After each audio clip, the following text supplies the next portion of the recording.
एबे कोरोना को लेकिन जनस्वास्थ्य केन्द्र मंत्रालय पक्षर सूचना जारी कर देश में कोरोना मामला क्रमागत भाव वृद्धि पाइबार लगी। गत 24 घंटा मध्य देशर 761 जन नुआ कोरोना आक्रांत चिन्हित होती। सेहीपरि 12 जन मृत्यु होता सूचना मिली। वर्तमान देश में कोरोना सक्रिय मामला संख्या 4334 को वृद्धि पाई। एने स्वास्थ्य केन्द्र मंत्रालय पक्षर सूचना जारी कर गुरुवार दिन कर्णाटक में सर्वाधिक आक्रांत चिन्हित होती। गत 24 घंटा मध्य 298 जन नुआ आक्रांत चिन्हित होती। सेहीपरि गत 24 घंटा मध्य कोरोना जो 4 जन मृत्यु खबर प्रकाश पाई। सेहीपरि गुरुवार दिन राज्य में कोरोना पॉजिटिव हार 3.46% रु 3.82% को वृद्धि पाई। स्वास्थ्य विभाग पक्षर जारी कर सूचना अनुसार 298 नुआ मामला मध्य 162टी केवल बेंगालुरु चिन्हित होती।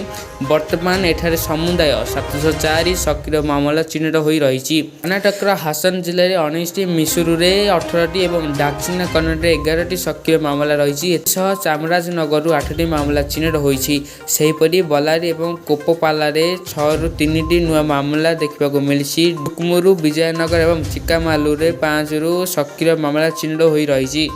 कर्णाटक पर महाराष्ट्र सर्वाधिक मामला चिन्हित होती। दिन को दिन एठी कोरोना आक्रांत संख्या वृद्धि पाइबार लगी। सेपटे गुरुवार दिन कोरोना नुआ भारिएंट JN1 68 मामला चिन्हित हो। वर्तमान पर्यंत एठारे 110 आक्रांत चिन्हित रही। गत 24 घंटा मध्य राज्य में मोट 161 नुआ मामला पंजीकृत होती। कोरोना मामला वृद्धि पाइबा परे भारत केंद्र सरकार मध्य सतर्कता मोड को आसी। जनगहली पूर्ण स्थान को न जीवक सरकार देशवासी को निवेदन करछथि।